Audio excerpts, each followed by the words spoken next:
Hi, എൻ്റെ ഒരു പുതിയ വീഡിയോയിലേക്ക് നിങ്ങൾക്ക് എല്ലാവർക്കും സ്വാഗതം. ഞാനിങ്ങനെ ഒരു വീഡിയോ ആയിട്ട് വന്ന് എന്നെ തന്നെ ഒന്ന് പരിചയപ്പെടുത്താമെന്ന് വിചാരിച്ചു. എൻ്റെ പേര് ദീപ. എനിക്ക് 3 മക്കളാണുള്ളത്. എൻ്റെ ഭർത്താവ് സപ്ലൈകോയിൽ ചുമട്ട് തൊഴിലാളിയാണ്.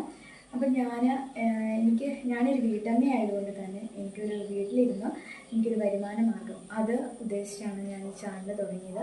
അപ്പോൾ ആദ്യമൊക്കെ ഞാനൊരു ഫേസ് കാണിക്കാതെയുള്ളൊരു വീഡിയോ ആണ് ചെയ്തുകൊണ്ടിരുന്നത്. പിന്നീട് എപ്പോഴും അതൊരു ആത്മീയ ചാനലായിട്ട് മാറി. ഞാൻ മാതാവിൻ്റെ ഒരു വലിയ ഭക്തയാണ്.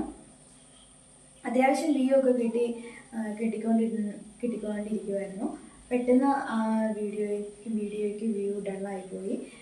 വേറെ പലരും ഇതുപോലത്തെ ഒരു വീഡിയോയൊക്കെ ആയിട്ട് ചെയ്യുന്നതുകൊണ്ട് തന്നെ എനിക്ക് വ്യൂ ഭയങ്കരമായിട്ടും കുറഞ്ഞു പോയായിരുന്നു. അപ്പം നേരത്തെയൊക്കെ എൻ്റെ ഭർത്താവിന് ഫേസ് കാണിച്ചുള്ള വീഡിയോ ചെയ്യുന്ന താല്പര്യം ഉണ്ടായിരുന്നില്ല. പിന്നീട് എപ്പോഴും അധികം സംഭവിച്ചു. അപ്പോൾ അതുകൊണ്ട് തന്നെയാണ് ഞാൻ